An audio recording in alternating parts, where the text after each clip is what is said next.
अगर मेरी बेटी का दोष निकले तो जहाँ से केतन जी को गिराया गया या जो गिरे हैं वहाँ से ही उस दोषी को गिराया जाए।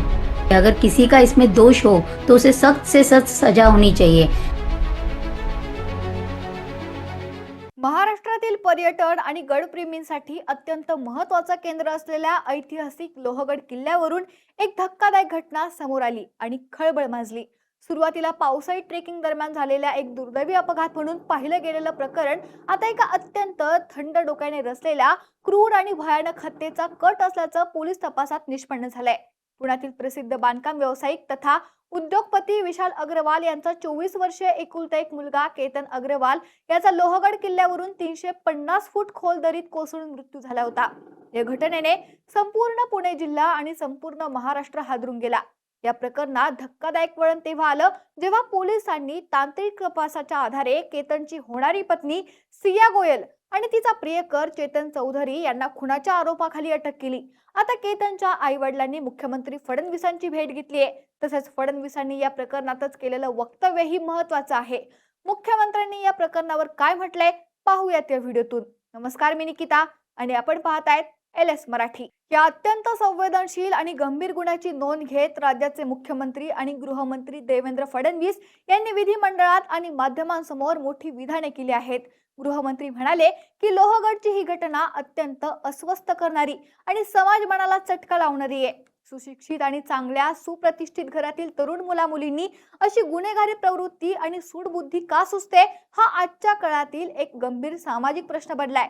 केतन अग्रवालचे आई वडील मुख्यमंत्र्यांची भेट घेऊन या प्रकरणाचा खटला फास्ट ट्रॅक न्यायालयात चालवण्याची कळकळीची विनंती करणार आहेत। पालकांचे हे दुःख अत्यंत मोठे आहे आणि त्यांच्या मागणीचा आदर करत सरकार या प्रकरणाचा खटला फास्ट ट्रॅक कोर्टात चालवण्यासाठी सर्वतोपरी प्रयत्न करेल, जेणेकरून आरोपींना लवकरात लवकर आणि कठोर कायदेशीर शिक्षा होईल अशी ग्वाही त्यांनी दिली आहे। सर, समाजामध्ये असे जे घटना वाढतायत, लग्नाला विरोध काय नक्की आव्हान असणार आहे राज्याचे गृहमंत्री म्हणून? अशा घटना सर्वांना अतिशय धोकादायक अशा प्रकारची घटना आहेत, अनाकलनीय अशा प्रकारची घटना आहे। खरं म्हणजे कुठेतरी समाज म्हणून आपल्याला विचार करण्याची आवश्यकता आहे की शिकल्या सवरलेल्या चांगल्या घरच्या मुला मुलींमध्ये अशा प्रकारची दुर्बुद्धी आणि अशा प्रकारची सूडबुद्धी ही नेमकी का तयार होते, त्याच्या पाठीमागची कारण काय आहे? मला असं वाटतं की याला केवळ गुन्हेगारीचा अँगल नाही, सामाजिक अँगल देखील आपल्याला त्याच्यामध्ये बघावा लागेल आणि समाजाची पण एक स्ट्रॉंग व्यवस्था उभी करावी लागेल की अशा पद्धतीची सूडबुद्धी या इतक्या तरुण वयातल्या मुलींमध्ये मुलांमध्ये तयार होऊ नये। पण एकूणच ही घटना अत्यंत धोकादायक आहे। आता या संपूर्ण प्रकरणाची पार्श्वभूमी अत्यंत गुंतागुंतीची आणि तितकीच धक्कादायक आहे। केतन अग्रवाल हा गहुंजे येथील एका मोठ्या रिअल इस्टेट कंपनीत संचालक म्हणून कार्यरत होता। दोन्ही कुटुंबाच्या संमतीने केतनचं लग्न 20 वर्षीय वाणिज्य शाखेची विद्यार्थिनी असलेल्या सिया गोयल हिच्याशी निश्चित झालं होतं। हे लग्न अत्यंत थाटामाटात पार पडणार होतं आणि त्यासाठी राजस्थानमधील उदयपूर येथे तब्बल 17 कोटी रुपयांचा एक भव्य राजवाडा देखील बुक करण्यात आला होता। मात्र सियाची या लग्नाला अजिबात संमती नव्हती। तिचे तिच्याच परिचयातील 22 वर्षीय चेतन चौधरी नावाच्या तरुणासोबत प्रेम संबंध होते, जो स्वतः ड्रायफ्रुट्सच्या व्यवसायात आहे। आपल्या कुटुंबाच्या दबावामुळे सियाने लग्नाला होकार दिला होता, परंतु तिच्या मनात केतनला आपल्या आयुष्यातून आणि या जगातून कायमचं हटवण्याचा सुप्त कट शिजत होता। पोलीस तपासात समोर आलेल्या माहितीनुसार सिया आणि चेतन यांनी केतनला संपवण्यासाठी एकापेक्षा जास्त वेगवेगळ्या योजना आखल्या होत्या। चालू महिन्याच्या सुरुवातीला म्हणजेच 4 जूनला केतन आणि सिया प्री वेडिंग फोटोशूटसाठी इंडोनेशियातील बाली येथे जाणार होते।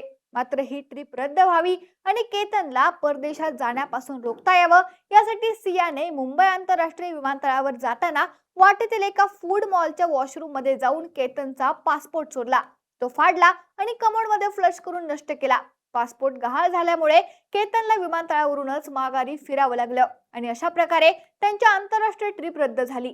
बालीचा बेत अयशस्वी ठरल्यानंतर सिया आणि चेतन यांनी केतनला महाराष्ट्रातीलच एखाद्या दुर्गम ठिकाणी नेऊन अपघात दाखवून मारण्याचा कट रचला। यासाठी त्यांनी लोणावळ्यातील ऐतिहासिक लोहगड किल्ल्याची निवड केली। 18 जूनला मुख्य घटना घडण्यापूर्वी आरोपींनी तब्बल 2 ते 3 वेळा लोहगड परिसरात जाऊन रेकी केली होती, जेणेकरून असा कोणता कडा किंवा पॉइंट शोधता येईल जिथून ढकलल्यानंतर माणूस जिवंत राहण्याची कोणतीही शक्यता उरणार नाही आणि तिथे झाडे झुडपेही नसतील. 31 मेला सिया केतनला पहिल्यांदा लोहगडावर घेऊन गेली होती. त्यानंतर 14 जूनला तिने त्याला तिथं नेलं होतं. मात्र गर्दी किंवा योग्य संधी न मिळाल्यामुळे त्यांचा कट पूर्ण होऊ शकला नव्हता. अखेर 18 जूनला सियाने केतनला पुन्हा लोहगड किल्ल्यावर ट्रेकिंगच्या बहाण्याने येण्यास भाग पडलं. तिच्या पूर्वनियोजित कटानुसार तिचा प्रियकर चेतन चौधरी हा डोक्यावर हुडी घालून आणि चेहरा लपवून त्यांच्या आधीच गडावर पोहोचला होता. त्याने स्वतःचा मोबाईल घरीच ठेवला होता, जेणेकरून त्याचे लोकेशन लोहगडावर परिसरात ट्रॅक होऊ नये आणि पोलिसांची दिशाभूल करण्यासाठी त्याने त्याच्या एका कर्मचाऱ्याचा मोबाईल सोबत आणला होता. गडावरील एका निर्जन आणि खोल कड्याच्या ठिकाणी केतन पोहोचला असता सियाच्या इशाऱ्यानंतर चेतनने मागून येऊन केतनला जोरदार धक्का दिला आणि सिया आणि चेतन या दोघांनी मिळून केतनला 350 फूट खोल दरीत ढकलून दिलं.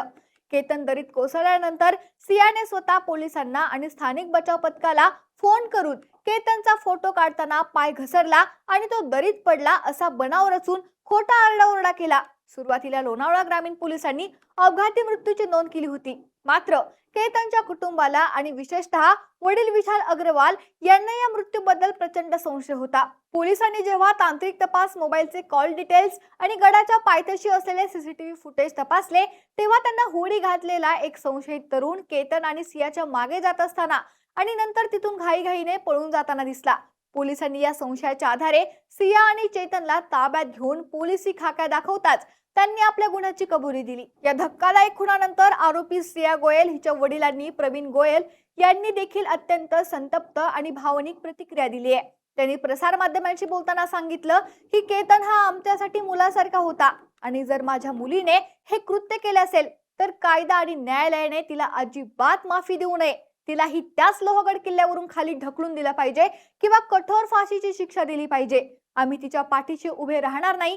या घटनेमुळे दोन्ही सुप्रतिष्ठित कुटुंबे पूर्णपणे उद्ध्वस्त झाली आहेत.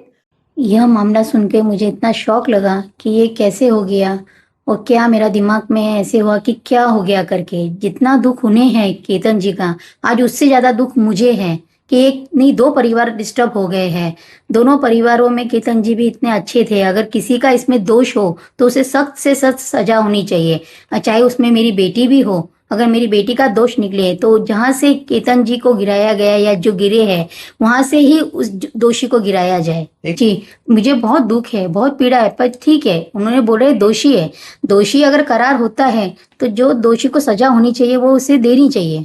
विधिमंडळात या प्रकरणावर तीव्र पडसाद उमटल्यानंतर शासनाने याच्या सखोल चौकशीसाठी विशेष तपास पथक नेमलं असून हा खटला फास्ट ट्रॅक न्यायालयात चालवून केतन अग्रवाल यांच्या पालकांना न्याय मिळवून देण्याचं आश्वासन सरकारने दिलंय.